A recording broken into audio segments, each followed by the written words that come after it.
Yeah, so Ollie, tell us a little bit about your role, just quickly, and then latterly what's been going on. You've been awarded Teacher of the Year, incredible for all the work you've been doing around not only at school but the extracurricular things you've been doing as well, and you've been doing a whole load of media interviews, which is partly why we've just had to jump on and do this because you're just such a busy man. Yeah, so give us a little bit of a roundup about your work and in general. Yeah, okay. So I started teaching 7, 8 years ago now.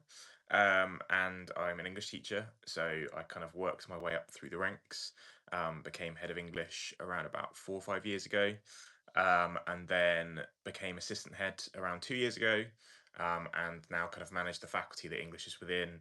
And when I became assistant head, I became responsible for the boys program that Deneen, also who was on last week, she kind of works alongside me with, and we created and co-authored, and now it's kind of gone on tour. So we've picked up our wares and we've shipped it around the country, and we've picked up a band of merry men that have kind of jumped on board, that has contributed to some really amazing things.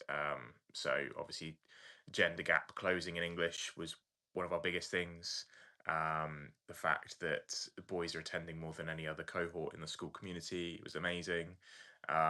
Negative sanctions for boys drastically reduced, which is also amazing.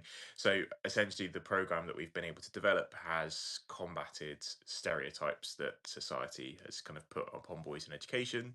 That has led us to the National Teaching Awards, where I was obviously the gold recipient in November now, which is feels like a lifetime ago. And as a consequence of that, it's just gained a lot of traction and a lot of really positive things for our boys, that has meant that we're able to spread the message a bit further. I mean, it's amazing work. We're assuming a little bit of prior knowledge from the previous chat I had with Deneen. So you're at Ferndown Upper School down in Dorset, aren't you? Yeah. Um, what what are some of those stereotypes around boys in education? Because you've got a really interesting role and perspective now, because you're kind of your boots on the ground in that you're Mhm. teaching lessons, but then you're working on a kind of extracurricular basis in the same school at the same time.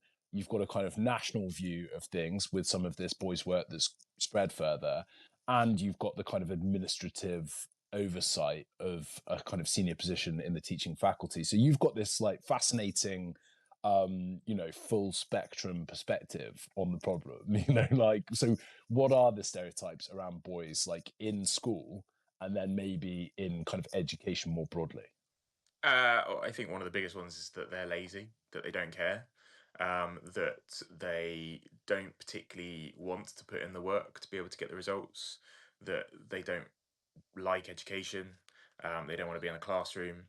I suppose there's stereotypes associated with behaviour as well, in terms of the fact that they can be quite kind of aggressive and confrontational, and that they are more disruptive than girls. Um, there's aspects around aspirations, in terms of the fact that people kind of impose the aspirations upon the boys rather than actually hear what the boys wants to go on to achieve. What kinds of aspirations? Well, I think everybody thinks that the boys want to be a footballer. They want to go and they either want to become a YouTuber or they want to be a footballer, and that's that kind of career path, or they're going to go in and work in physical labor. And I don't think we speak enough to the boys about, well, actually, okay, you want to be a lawyer, let's go and be a lawyer, or you want to go and write a book, let's go write a book. We don't have those because we don't envisage that to be associated with boys, and I think that's challenging for the boys because they're told that their view of their own masculinity and themselves is not the view that everybody else holds, and that's really damaging. That's quite strange as well, because I mean, historically, previously it would probably be that women were kind of expected to not have aspirations beyond, the kind of obvious ones that sort of assigned to their traditional gender role. Whereas like this is strange that sort of boys are now being expected to not be interested in, sort of a career path that maybe requires extended study. Is that what you're saying? Well, I think there's national trends that show that boys don't want to go into higher education. I mean, there's fewer boys in higher education than there are girls, and I think there's a trend there. Whether that is something that stems from education and school that means that they don't feel that they can, or whether it is just a lack of trust in the education system that means that they don't feel that they're going to go into that further. Those are questions to be answered.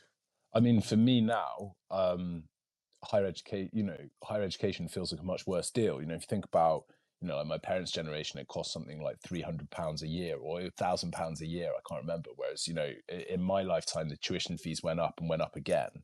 Um, where you're now looking at a much bigger financial investment to go to university. I think previously it was a sort of reasonably obvious and straightforward thing to do, whereas now you really are taking on a much sort of greater debt burden, aren't you? So maybe it is a worse deal. Yeah, I mean, when I went to uni, I was the first year that it moved from 3,000 to 9,000 a year. So Yes. I was at uni when everybody else doing my course in the years above were paying £3,000, and I was paying £9,000 for exactly the same tutoring, exactly the same content. And I think there probably was a lot of frustration from a lot of us that we went to uni and we felt that that was the way in which it had gone. And I suppose it's only kind of gone in that direction, isn't it? Where it's adding on the money. And I suppose if we talk to, I'm a sixth form tutor, so when I speak to a lot of the boys in my tutor group, the first thing that they say is, well, I don't want to get into loads of debt. I don't want to start my life in loads of debt. I don't want to feel concerned that I'm going to be wasting loads of money. And it's kind of talking to them about actually what does that debt look like? And if that debt is going to impact you in a short term, is it going to impact you in a long term when you're able to get the job that you want? I suppose it's kind of just breaking down the perceptions because they get told things and hook onto it rather than actually knowing that that's true. Yeah, interesting. What about the school curriculum, or do you feel? I mean, the teaching is such a difficult job, and clearly you're very good at it. What is it? Do you find it a difficult job? I mean, there are sort of so many restrictions on you, and what struck me from visiting is how little break time there is in the day. It really feels like I vaguely remember my school days and feeling like, the day we could turn up from 8 and then things probably started at 8:40 or something, and then we left at 4. Whereas it feels now that that day's been kind of condensed and there's much less kind of that in between hanging around time at school. It is my impression of it. Yeah, I think ours is a very niche school because obviously we have quite an early finish compared to everybody else.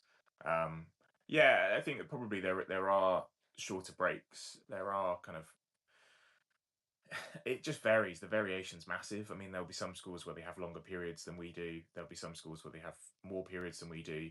Um, I don't necessarily think that that's the thing that makes the difference. It's about the kind of practice within the classroom. I mean, the best thing that a kid can say is that went really quickly. Um, I think in my early years of teaching that I strived for that. I wanted to make sure that they left the lesson going, well, that lesson went finished really quickly, especially the boys, because it shows that they're engaged with their learning if they're not worrying about the time.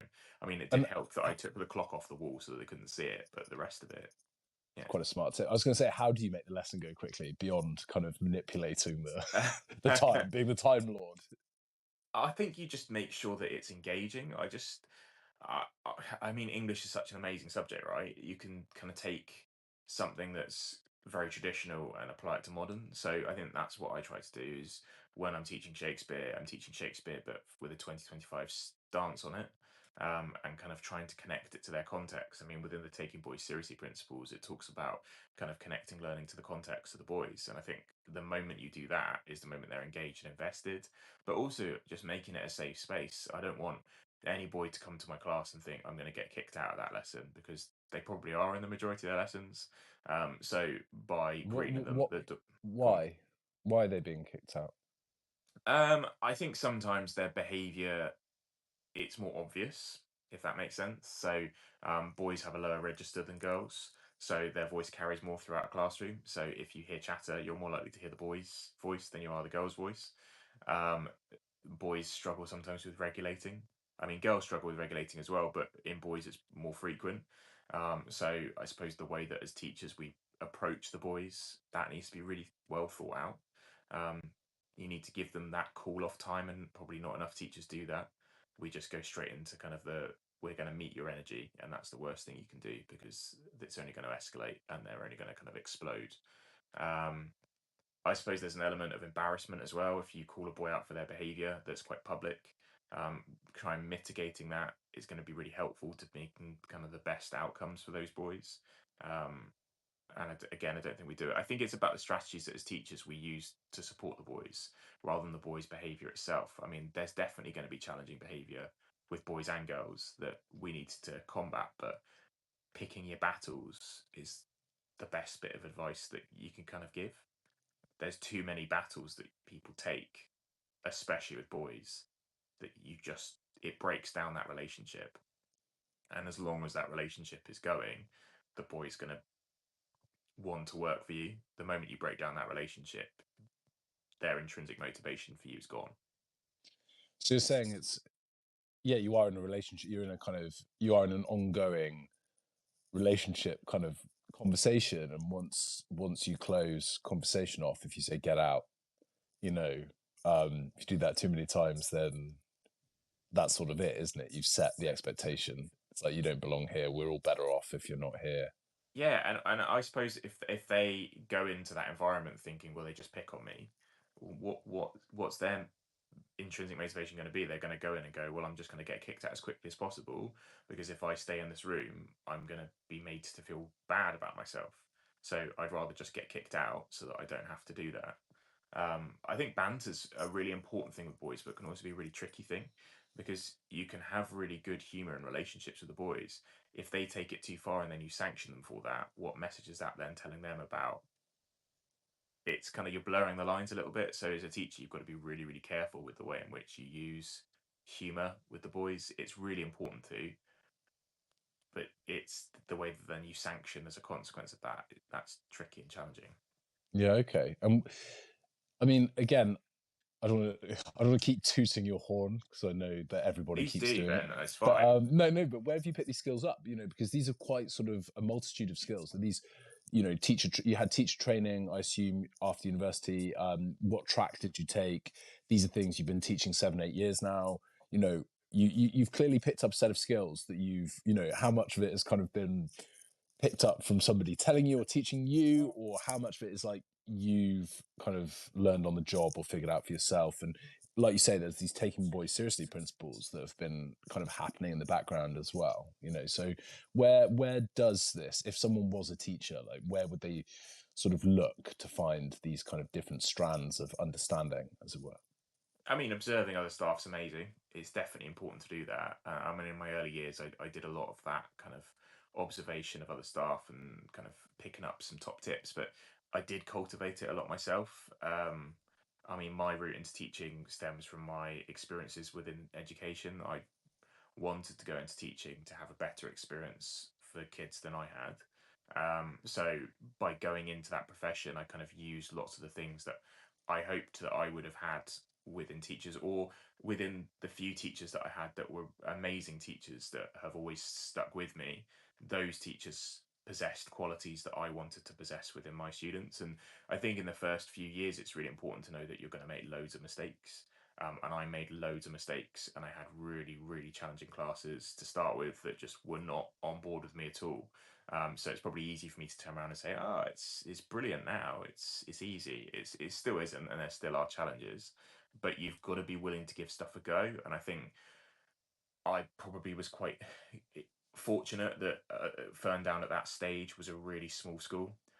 It had had some kind of really tricky years, and as a consequence of that, the year groups were really small. Everybody kind of knew everyone. There weren't many members of staff. I was kind of the new member of staff in a school where it was just kind of the same old staff that had been there, which meant that I was able to learn from the school culture, but it was also meant that as the school was kind of changing, I was able to kind of change with it and kind of take new skills and try new risks and get to know the students in different ways and not kind of worry that I'm carrying the results of an entire faculty like I do now. You are free to be able to do it. And I think if people were going into teaching, that's what I would say is when you're starting out and when you're just a classroom teacher, no one is wanting you to turn around and be the finished article, but everybody's wanting you to just try and learn to be the teacher that you want to be. Um, And I think that's what comes from the kids. They like to see authenticity. They don't like to see reading off a script. They like to see you engaging in the way that you want to engage. Um, and they can sense it. I mean, kids are so intuitive. Mm, If you're going into that classroom thinking I'd rather kind of do anything than be in this classroom right now, they know it from a mile off. So I think going into that classroom excited to be there for them and excited to hear how their weekend's gone and what they're getting up to, I think that's part of the job as well. But that's also part of that. It's good fun. It's good fun to get to know them like that. mm. There's so many things I was thinking then, and how many people, I've come from a sports background. How many people become a coach after their playing days and they respond to, I hated that, so I'm going to do it like this. That seems to be such a kind of common. And I think parenting, you listen to parents, say that that whatever they hated when they were growing up, they're like, I'm never going to do that. It's amazing how many times there's the negative response, and it's lovely to hear that you have also the positive responses where you've observed colleagues and gone, oh, that's good. Like it's nice Yeah, that it works both ways. and it's really hard in teaching. You don't. It's the time to go and see another member of staff teach. You've got to really make that time to do it. And I think the more you kind of have on your plate, the harder it is to do that. But I definitely feel like I learn the most when I see other people teach, even now. Mm. And have that open door policy that really helps to kind of show some. Even if you just take one thing out and apply it to your context, it works. So to bring it back to kind of the boys and stuff a little bit, like, so, we've been working on this boys literacy program, and part of it, and part of the thing that's gone really well is kind of challenging the boys and having high expectations. And you were saying earlier a little bit, okay, when they come in, do they feel like they're going to get called out or made to, feel like they don't know what they're doing, or, whatever it is. So that's clearly a tricky balance, isn't it? Between, okay, like, you're here, and actually, in the sessions I've done with them, it's I'm expecting you to contribute here. I'm not going to sit here and talk at you for 40 minutes, whatever it is. It's like I'm going to ask you a lot of questions, and actually you contributing is part of the deal. It's not a it's a safe space in that I'm not going to sort of belittle you or mock you, but I am expecting you to do something here and to give me something interesting to come back on. Like it how do you achieve that? And I understand in your sort of day you're in a much more complex context than I am, because you have all these other like ongoing factors. I just come in for a day and can kind of shoot from the hip a bit. I think with your talking about your stuff, I mean the literacy work that you've done, it's not like you just went in straight away and said you're all saying something in this session. You kind of went in and went, here's who I am. This is what I do. Here are my lived experiences. These are the things that I found really challenging as a guy, and I want you all to talk about your experiences. And I think that's kind of what I'm trying to say in terms of the teaching side of things as well, is that you cultivate an environment where these boys feel like it's safe to be able to contribute and be open about stuff. And then when you do pick on them, I mean, I'd like to think that whenever you pick on them, they say something because they're thinking it. They just don't feel like they can verbalize it. And what you do is you give them the tools to be able to feel like they can verbalize it. And I think that's what good teaching is giving them the tools to feel like their thoughts are valid, and that if they put that out into the atmosphere, it's not going to suddenly cause kind of like tectonic plates to shift. It just means that they can verbalize something and we can tell them they're probably right. I think that's important.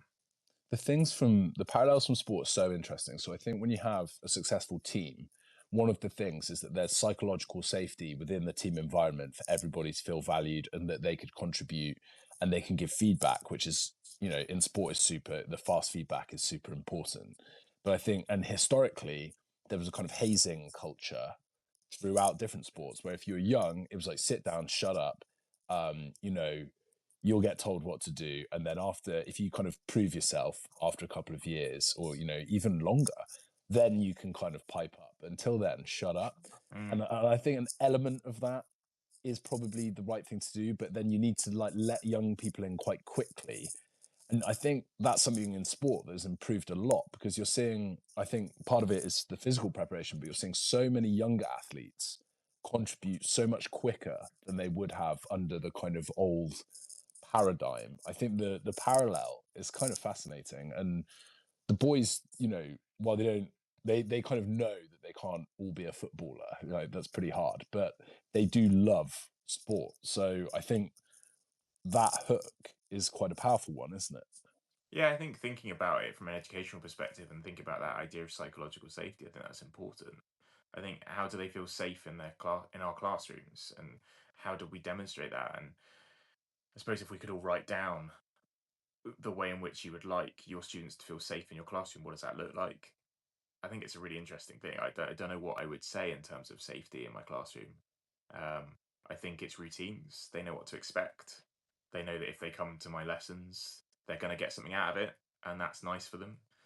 They know that if they do something wrong, I'm probably going to not humiliate them publicly, but I'll ask them to step outside and we'll have a good old conversation, and then we'll discuss what the outcome of that's going to be together in a safe, secure way.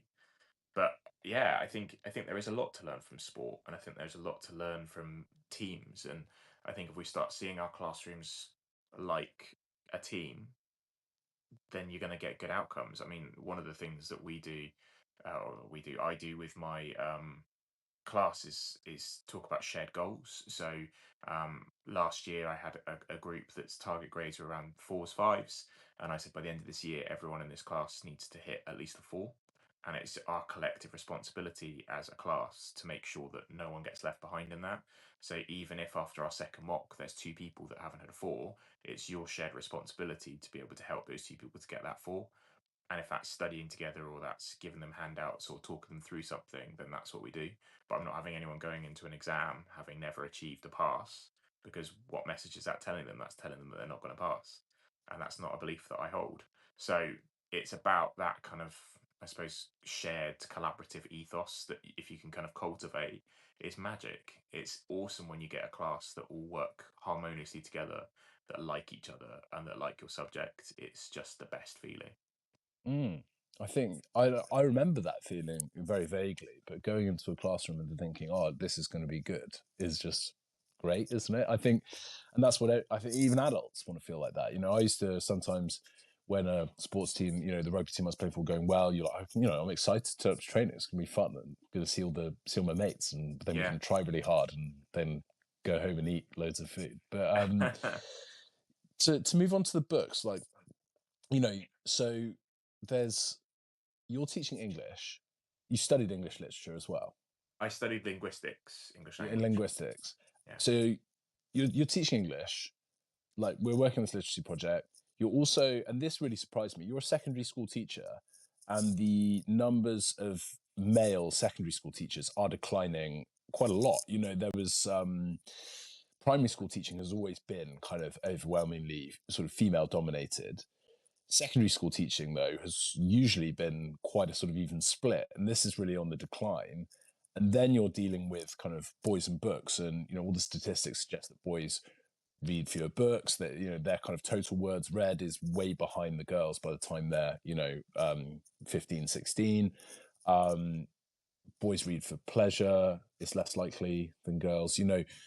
You've got an interesting look at this. Like, what is kind of going on? What has worked well for you? Like you said, you're kind of contemporizing Shakespeare and things like that. But you know, generally, what's your kind of take on the whole thing? I mean, there's a lot of the media interviews that I've had to do recently has been about that. So I think it's down to about 35% of all teachers are men. And I think that's concerning for a lot of people, because I think a lot of people are saying that to have these role models for boys, you need to have men in education. I don't agree with that. Role models are role models, and it doesn't matter whether they're male or whether they're female. It's about creating the spaces for the boys. You can have really bad male role models, as I had, and you can have really positive female role models, as I also had. So it's the way in which you cultivate that for the boys is really important. I think the books. I mean, we've spoken about this loads, but it's they don't see people reading books. They don't see men reading books, and that's one of the reasons why when I was doom scrolling on TikTok and came across you, I just found it really refreshing because you create that identity that they don't see very often. And the moment they've seen it is the moment that then they're able to go, oh yeah, no, I do read that book. Yeah, no, I do sit at home and I do read, and they're sitting in a room with their mates and saying, well, you might not read, but I do read, and I feel like it's okay to say that now because there's someone in the room talking about books. Um, and I mean, it was a bit of a kind of not necessarily a long shot because I had belief in it, but I think for us to kind of start with the boys program and go, what should we tackle first? Let's tackle boys and books. I think it's a bold step. And it could have gone either way, and it went the most amazing way and has just gone from strength to strength because they're now very happy to be able to do it. And we've got boys that have gone on to do A-level literature as a consequence of the boys and books. And that's amazing. They're sitting there reading a book in a room full of other people reading books, and they're talking about it and they're enjoying it and they're liking it. And they are not your kind of typical students that would do A-level literature. They are your sporty boys that want to kind of do a bit of PE, but then they also just want to read in the afternoon. And I just think it's showing them that it's possible. Um, the fact that our A-level numbers, there is an increase in boys that are doing English at A-level when nationally English courses are getting cut, when nationally boys are not going to do English at uni. Whenever I went to uni to do English, I was very, very much in the minority. As Me too. I Yeah. know you would feel the same way. And it's quite a bold thing to be able to go into a kind of a lecture hall full of girls and sit there and talk about English and kind of own it when all your mates are doing subjects that are full of boys. Um, but I think there's power in it. And I think if we can empower young men to see that there's power in picking up a book and reading it and enjoying it and talking about it, and that no one's suddenly going to kind of catch on fire next to them and go, oh no, boys talking about a book. It's important, and I think it's just breaking down the barriers. I had a little goosebump there while you're talking about that. That's so lovely to hear. I'm annoyed with myself, that while I was still playing, I looked at, how people use social media, and I thought it was sort of trite and stupid, and I didn't like it, and I thought it was sort of way too shirtless and sort of lowest common denominator, and I was like, well, I'm not going to do it. Whereas actually, I think, you know, TikTok hadn't really arrived at that point, but that there are sort of I feel like I missed an opportunity to talk like while I was still competing. And if when I've thought about whether to kind of find other people to try and take on some of the sort of literacy work maybe in other places around the country, um I've thought about, yeah, are there kind of athletes who are competing who would like to do it? Because there's that. And I think the other thing that has me sort of that I was thinking about while you're talking is that it's so powerful if you're a guy in the life of a young person to give them a book.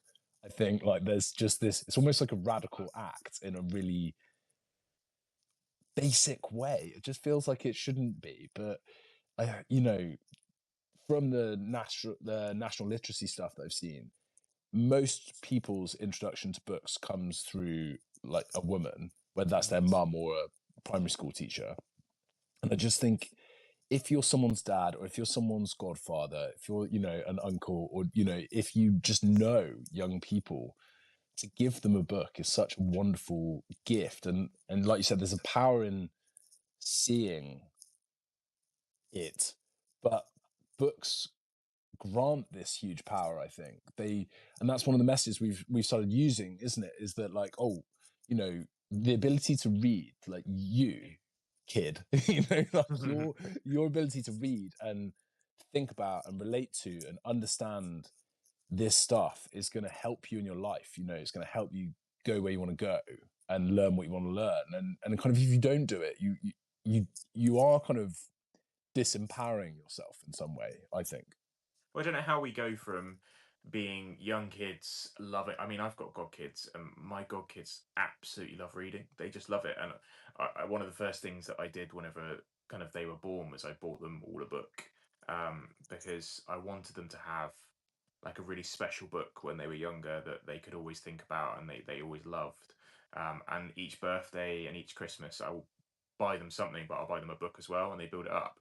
And they love reading, and it's interesting how you go from that age where you love reading to then getting to the age that we deal with where you hate reading, and then you get to a point where you're older, and I think a lot of men pick reading back up and start reading it again, and you kind of think, well, why is there that middle ground where you love reading when you're a kid, then you love reading when you're an adult?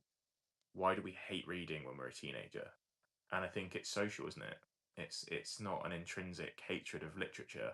It is a social conformity, and that's the thing we need to combat against. Do you think that that is what it is? I think a large part of it, yeah. I think that when their mates are saying, "Oh, let's go on Xbox tonight," or "Why are you reading a book?" Even that just simple question, "Why are you reading a book?" It kind of makes them feel like it's not okay to read a book. And combating that is a challenge, but I think it's important. I think the thing that's also really interesting, when I was a teenager, it was kind of internet gaming was a thing, but it was pretty nascent and you needed a lot of gear. And my parents didn't let me have a games console until later anyway. But what's really struck me is that how social these things are. They're not necessarily bad. I don't think I grew up in the middle of nowhere, and my life was quite solitary beyond the school gates in some respects. Because in the evening, I'm not going to see any friends or Mm. probably talk to any. Whereas, if you're on Fortnite, if you're on, these kind of big, if you're on FIFA, whatever they're playing, in a way, you are kind of hanging out with your mates for hours, which is pretty good. I think, is it not? Like, it's quite cool. I think I'd Yeah, have felt like that was a good deal. I think it is, but then kind of going alongside that, it's you've got a very limited worldview. I mean, literature exposes you to so much, doesn't it? Mm. You see so many different parts of the world that, and also I just think there's a cultural thing. I don't know whether that's again us imposing something on it, but I just think if you go through your life having never read a book, that's sad, isn't it? I mean, you want everybody to have experienced it, just like you want people to have watched a film or you want people to have kind of listened to music. You want them to read a book, and I just there's a worry that almost boys are convincing themselves that they can't, and I think that's sad because they can and they should. I think the other thing is what is going to be an experience that remains with you, and I don't think that specific game of FIFA is like super fun, but you're not going to talk about it. You might talk about it the next day because you might be like, oh, whatever. But reading a book, like, will a great one, really does remain with you for life. Whereas I think there's very few games really that and I used to play. I got a hold of a PlayStation eventually. I used to love playing games, and particularly the story kind of driven ones, and Pro Evolution Soccer, which was obviously the greatest thing ever. But there's very few games really that have like remained with me as a kind of, oh wow, that was a sort of epochal experience. That's something that I'm going to sort of treasure. There's only really a couple that are that memorable. Whereas with books, there's so many. I think everybody's got a book that they hold on to, right? Everybody's got a book. I mean, I was at an event in London on Thursday, and they were just asking me, "Oh, what texts do you teach?" And I was like, "Oh, we teach Merchant of Venice." And both of these people that I was speaking to, their faces lit up, and they went, "We studied Merchant of Venice," and they started quoting it to me. Yeah, And I'm like, wow. "That's what it is, right? Is that you remember certain things that you hold really dear, and that to be able to turn around and start quoting a bit of Shakespeare, having probably not picked up Shakespeare post that, it shows the power of kind of nostalgia and memories and how it shapes lives and how it changes. And I think, I mean, I love it when we teach the poetry. Um, and you start and go, right, we're doing 15 poems, and the amount of groaning and eye rolling and apathy, and that's not just from the boys, it's a collective response. You get 3 poems in and they're like, are we doing another poem tomorrow? I'm like, yeah, we're doing another one. They absolutely love it. And kind of even at this GCSE stage where they're saying which their favorite text is, I love that. It just shows that there's engagement. It shows that they like things. It shows that they care about it more than maybe they're kind of appearing. And I suppose, as I'm saying, there's like a social expectation in terms of the boys. There's probably a social expectation that we have in terms of thinking that they don't like literature or they don't read. I think we were both guilty of. Sorry, Deneen and I were both guilty of thinking that these boys aren't reading half as much as they were. And the fact Mm. that they are reading more, I think even kind of our own self-reflections on that was we've underestimated potentially here a little bit in terms of what these boys are actually doing. And that was really interesting to us, is the power of non-fiction and the relation that that's got to the boys. That was there was a lot of there's a bit of a sort of self-help element to that, wasn't there? There was like, because these are kids who they're growing up with like a gym culture, aren't they? Whereas I didn't. It was something that was sport, like specifically sort of sport related when I did get into it. Whereas these kids are growing up with the sort of cultural expectation that they should look a certain way, but just generally the gym is a thing. Mm, And I was reading an interesting article the other day about how even the expensive gym is a much lower financial commitment than kind of going out drinking. So, there's a sort of easy trade-off for young people to make now. They're like, well, that is no good for me, and this sort of is. So I'm going to kind of commit to this, and it gives me somewhere to go and hang out and see people, and get fitter and stronger or whatever. And that seems to be the water that they're swimming in now. And the other thing was the podcast, the power of the kind of podcast recommend, wasn't it? Because there was a couple of them had read Meditations by Marcus Aurelius, and you guys were a bit like, what is mm. that? And having been, I listened to a lot of podcasts. I was like, oh, this is a kind of quite common podcast thing. And yeah, the idea that they were doing that was sort of super interesting. So it's like, okay, how do you then draw the line from a kind of self-improvement, the sort of stoicism stuff, atomic habits type thing? How do you draw those lines through to, a novel? And or whatever else. But when I talk about it to other people and I kind of explain the whole thing to kind of other adults, I think it's partly about like, what's the promise, isn't it? It's like, okay, what might you get out of reading fiction? And the thing is it's kind of a gamble, like each time, because there are great books that you might just hate, obviously. I am absolutely, I mean, I've sort of stopped at the moment, but I don't think I've ever read anything as slowly as I'm reading Brothers Karamazov by Dostoevsky. It's huge as well. And I've kind of developed this thing now where I'm like, each year I'm going to read one of the like real beasts. And, I read loads, but I'm going to read one of the real kind of big beasts each year. And that's great. And this year I was like, I'm going to do this. And, for all sorts of reasons, I'm absolutely chewing through it. And I'm not enjoying it, but it is just a bit, like, it's yet to really kind of burst into life for me, and I'm about 300 pages in. But I think what's the promise? And I think in a way the challenge, like, boys, they do like the idea of a kind of challenge, don't they? In a Mm. way, like, okay, there's sort of the physical sports element of challenge, and they do quite like it. What we found is like, okay, this book is an all-timer. Ernest Hemingway or Man of the Sea. It's like, this is an all-time book, and if you read it, you'll have read one of kind of the greats. In inverted commas, well, actually not in inverted commas, just true. So they do seem to respond quite well to that, I think. But they get something out of that. I mean, while you were talking about that, I was thinking about one of my university assignments. So in teacher training, we were asked to read Holes, which I love. Louise Sachar, is that? Yeah, yeah. I Yeah. remember studying it at school, really liked it. And then we were asked to read Great Expectations. Um, and we had to do this kind of preparation. We had to read both books, and then we had to go to university with like notes on those two books to be able to talk about. And read Holes really easily, not a problem. Great Expectations I found really tough. It was a real slog, and I have to kind of say Dickens is not, it's not my favourite. I've not read much Dickens either. It's like those Okay, good. I'm sentences are glad. I was kind so of saying long. it with an air of Yeah, yeah, yeah. anticipation and No, kind of no. worry. It's one of those things I know I should read again at some point. But similarly, I read Great Expectations, and I enjoyed talking about it, but I didn't love the kind No. of the endless sentence. I was like, Yeah, I just found it really, really hard, and it was a real slog. And I remember kind of like really forcing myself and being like, I want to be a really good student, and turned up, and no one else had done it. And I thought, for goodness sake, it's just me that's done it. I'm gonna have to carry this conversation. So he kind of went, well, what's the pattern between these two books? I thought, I haven't got a clue. So I kind of was like, I can't really see much of a pattern. I tried to do like some ambiguous stuff, and he was like, the answer is there is no pattern. The reason why I asked you to do this was to show you that not all texts compare very well.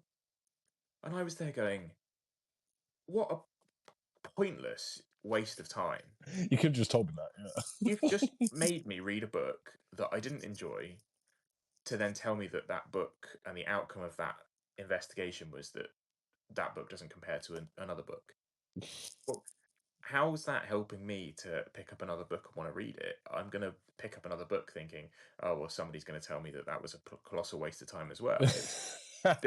It's one of those feelings that maybe some of the boys have whenever we kind of give them a book is, here's a book, read it. What did you get from it? Nothing. Cool. Well done. It's kind of like you've got to kind of bring something out of it. And I think that's what the Old Man and the Sea did is you showed them masculine identity through literature. And that meant that they were reading something, albeit shorter than Great Expectations, but it has relevance, it has connection, it has agency. And I think What, if we find that, that's sorry. important. Now, go on. What else? What else do you find works well with them? What other books have they responded? Kind of, is that a sort of something you can generalize, or is it very, is it more personal than that? I think the texts that we do for GCSE, they do resonate really well with. So we do What are those? Jekyll and Hyde, and in Spectacles, and we do Merchant of Venice. And Merchant of Venice is not a particularly popular choice across the country. Most people do Macbeth. Most people do Romeo and Juliet. Mm, Um, I think that Merchant of Venice works really well with our boys because it works well with our boys and our girls because there's really strong identity from both a masculine perspective, but also from a feminine perspective in there. You've got really strong female characters, but you've also got really strong male identity in a multiple kind of different ways. You've got Antonio, whose male identity is one that is quite ambiguous, and you've got to be able to kind of question and work out kind of what his sadness is directly attributing towards. You've got Shylock, who's overtly masculine in kind of a stereotypical way that is kind of using his identity to kind of reclaim some agency over his kind of discrimination. You've got Bassanio, who's quite manipulative, who kind of could potentially be conning someone out of kind of something that they feel like they're bestowing upon him. And the same thing in Jekyll and Hyde. I mean, you've got masculine identity that's reflected throughout all of the characters in Jekyll and Hyde, but in multiple different ways. And in Spectacles, you've got Eric, you've got Mr. Burling, you've got the Inspector himself.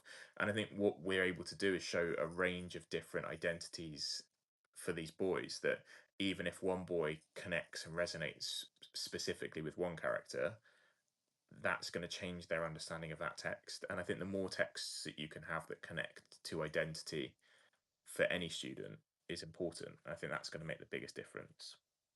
okay.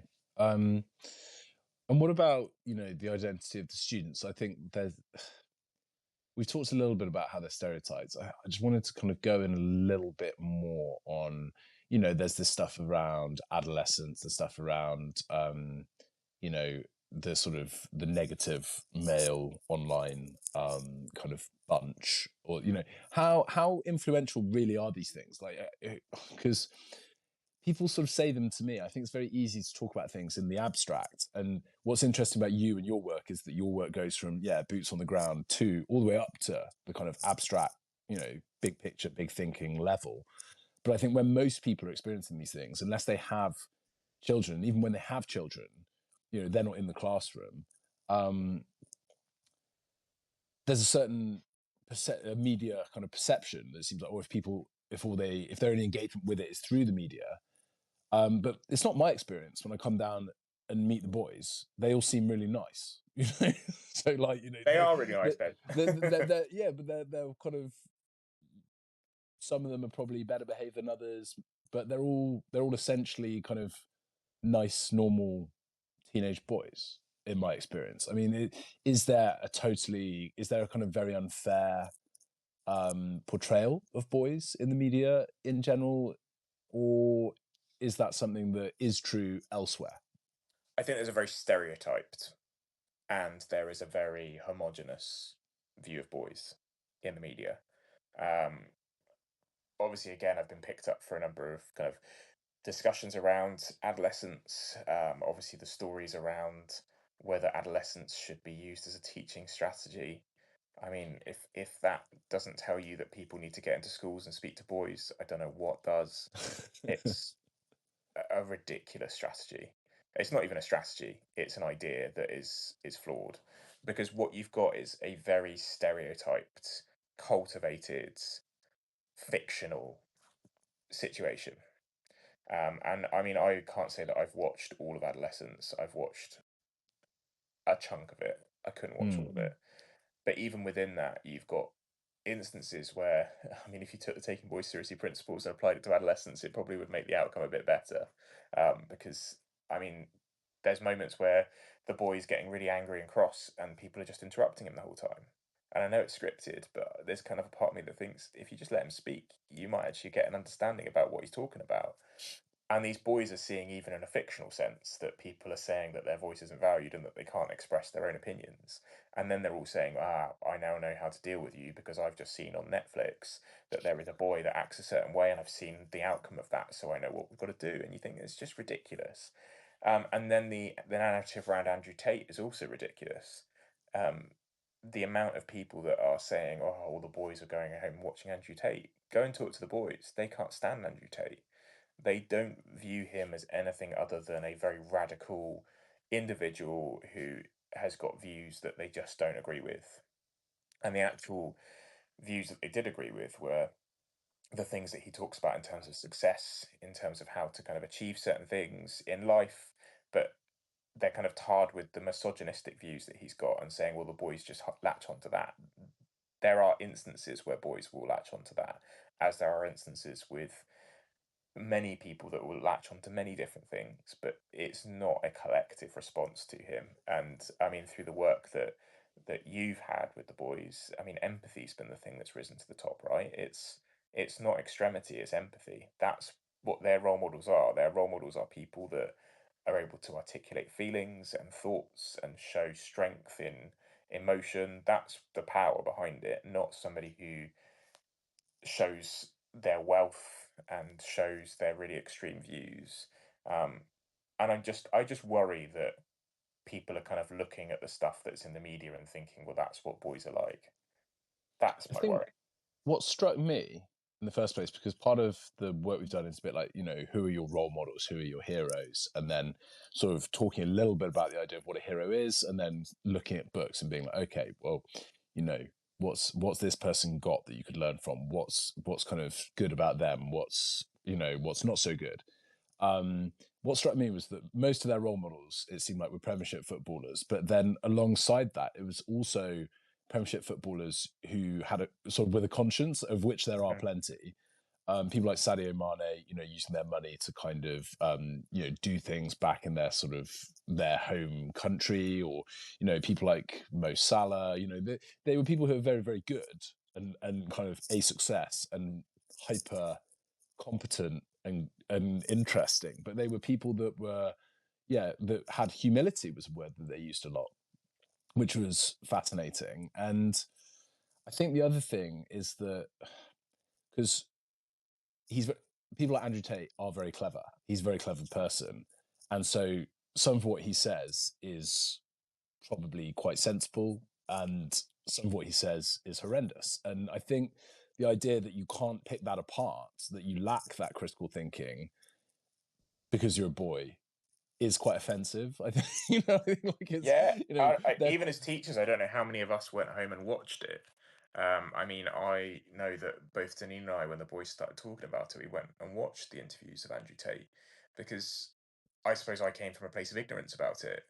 I knew roughly who this guy was. I knew he was talking about things, and I knew the media were telling me that he had extreme views about things, but I didn't know what they were. I didn't know the things that the boys were latching onto. And I think when you watch it and you see it, then yeah, his views are really extreme, but you can see why there are things that the boys would look at and go, okay, yeah, from a critical thinking perspective, that makes sense.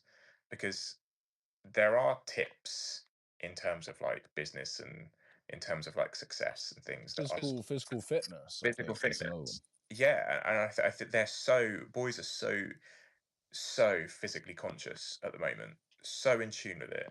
They really want healthy snacks. They really want to make sure that they are looking after themselves. And I think if they hear people telling them how to look after themselves well, that's the hook to get in. And as you say, he is intelligent because he knows that that's a hook. Because once he's got them in that way, then some of the extreme stuff can kind of be layered on top of that. But they're not getting to that level of accepting the extreme stuff everybody else is going. Here's his extreme stuff that obviously they're going to accept because they're watching him, and it's not the truth. How interested are the boys in things that are cool? I mean, they tell me all the time that I'm not, so I would envisage it's quite high up on their agenda. Um, I don't hear the word cool anymore necessarily, um, but there's definitely things that they'll kind of say is kind of like accepting or not.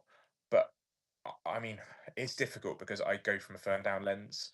Our boys are so accepting, so accepting. Like they really will just celebrate difference. And there are some kids that we've had over the years that I think would have had a really rough time in other situations, but our boys just rally round them and they really just care. And I think it's the safe emotional space. I don't think boys are naturally inherently kind of striving to kind of conform to a cool identity. I think sometimes contexts put them into that, don't they? I think what struck me about coming down was, yeah, how emotionally literate they were actually, and particularly, I'm not going to talk about, I don't know about boys everywhere, but talking about myself when I was a teenage boy, and I just thought, you guys are so much better. You just, and They really that is, are.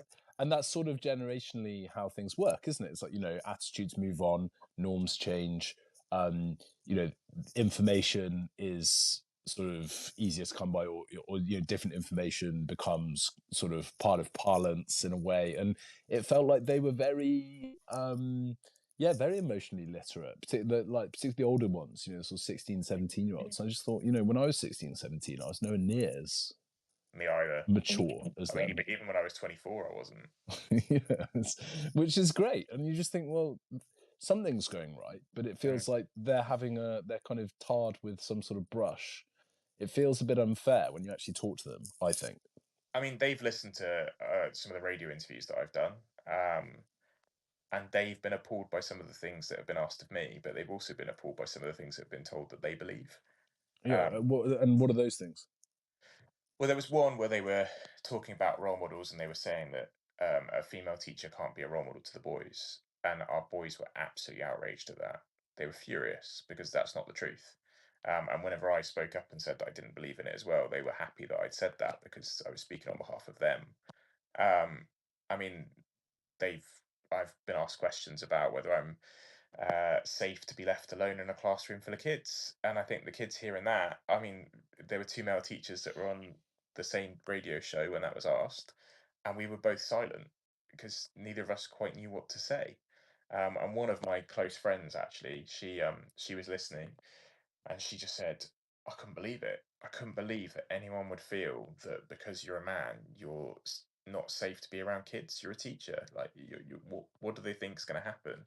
I think the more that they see that even as an adult male, I'm still kind of seen as being a man, and as a consequence of being seen as being a man, there are certain stereotypes that come alongside that. I think that's difficult for them because they see that that rhetoric's going to continue into their life.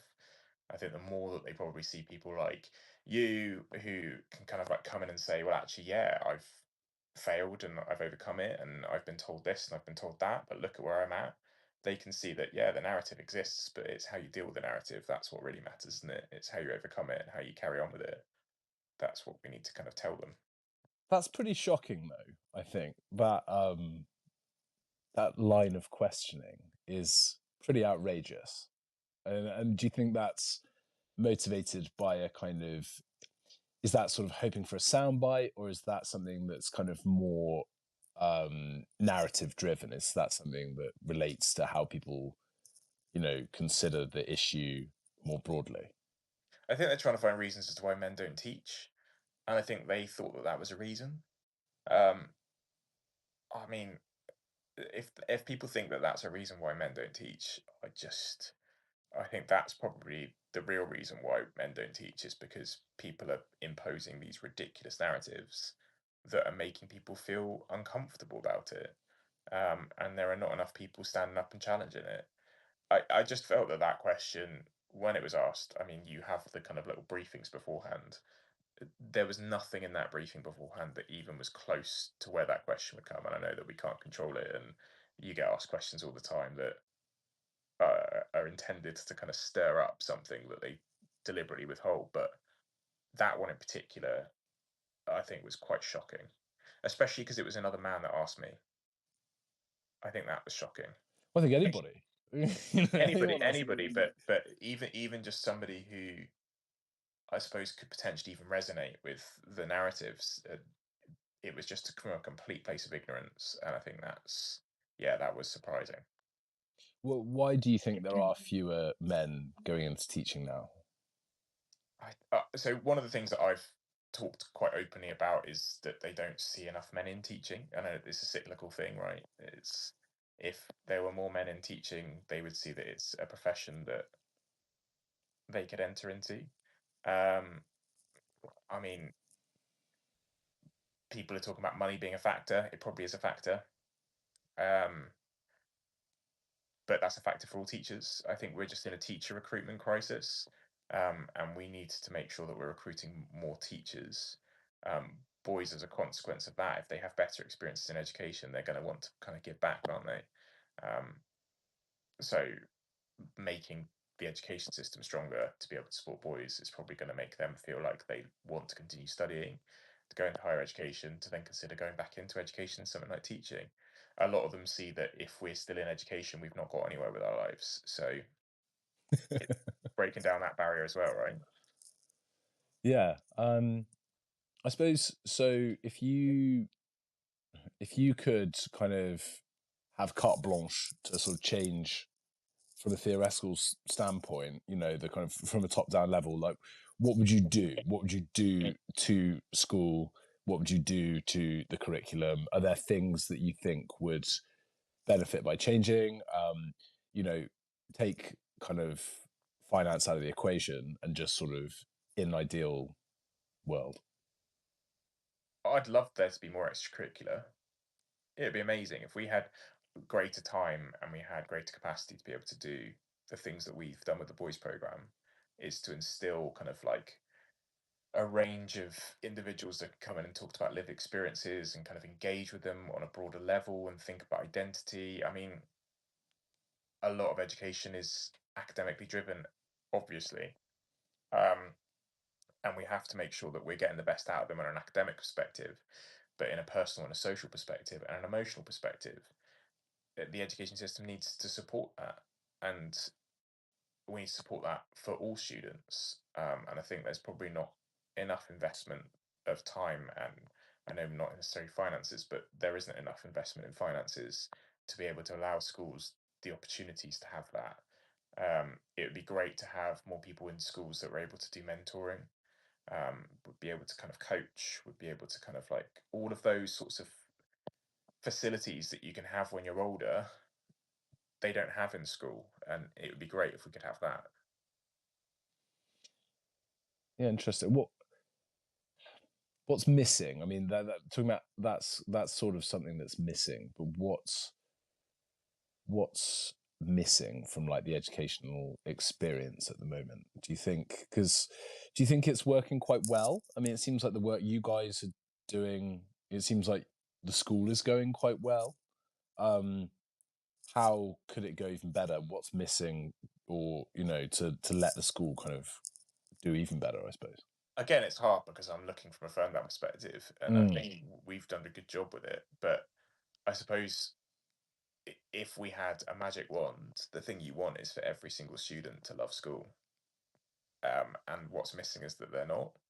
Um, and it might not ever be a possibility. It might just be blue sky thinking. But if we can do stuff that means that they come to school because they want to, rather than they come to school because they have to, that's the goal, right? And how do we do that? We make learning fun. We make learning accessible. We make the ability for students to fail part of a learning process, and we support them and we invest in them on an individual level and not a collective level. And I think if we start to change the stereotypes around them and we start to change the kind of attitudes that we have towards them, that's going to help to achieve that safety that they need, both in a physical and a psychological sense. What's the future of the work that you're doing? So, you know, you've got, obviously there's your teaching career, that's one thing. What's the future? What do you want to do next with, you know, you've got got a much bigger profile now that you've won Teacher of the Year. You know, you're doing all this boys work and the kind of boys impact hubs around the country, of which I think there are 15 now, if I remember The 15th correctly. is launched. What's the future of the other work that you're doing? I think we want more hubs. The more hubs we can have, the better. The more awareness we can have, the better. The more money that can be invested into boys' education, the better. We would like gender equity. That's what we'd like. We'd like boys to be able to achieve as much as girls in an academic sense, and as much as we can, really support the development of the male identity, and explore what masculinity is on an individual level, not a collective level. Um, so I think the work's just going to continue to grow. It's going to, I suppose, we're going to continue to get hopefully more people on board. We're going to hopefully be able to get more messages out there. We're going to hopefully get more schools involved, that will then kind of create similar programs for boys up and down the country that will change the kind of educational layout for them.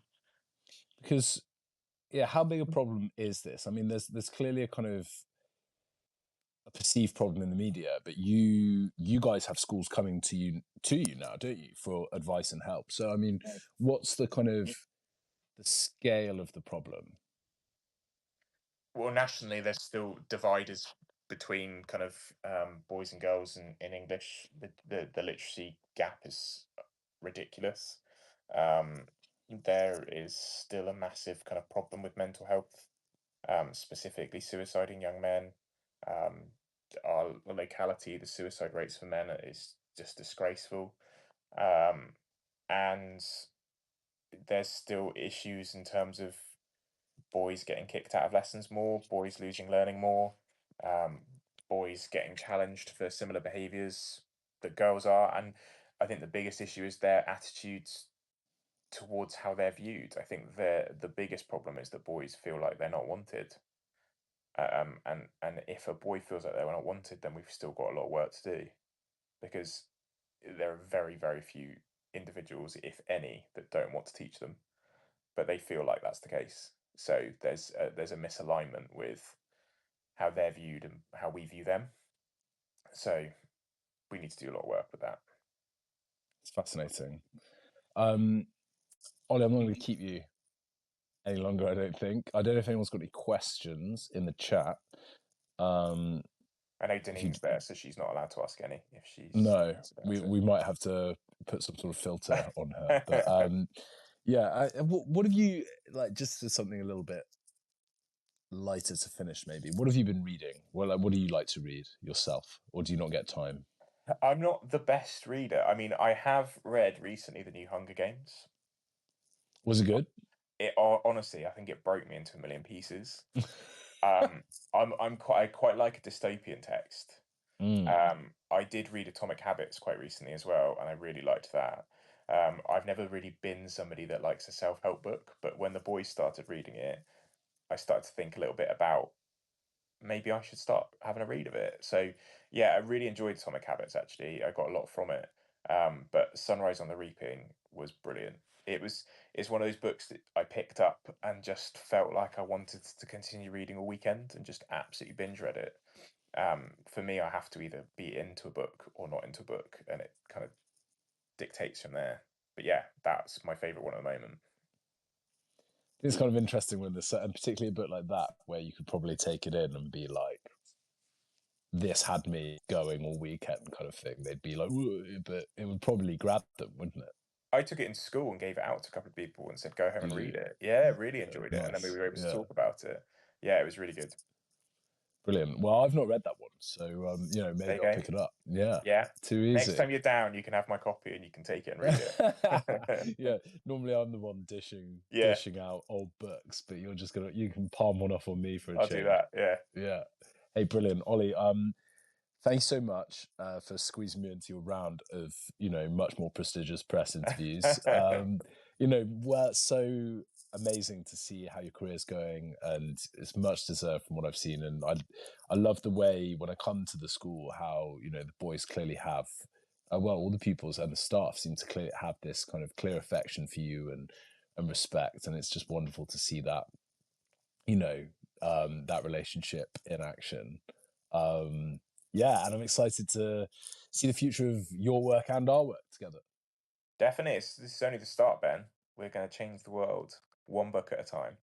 One book at a time. Anyway, well, happy Sunday. Happy I Sunday. hope you got something fun to go and do. I do. I'm looking forward to it. And thank you to everyone for listening. What a treat. We'll let you all go. Cheers, Ollie. Thank you. Bye. Bye, bye, bye.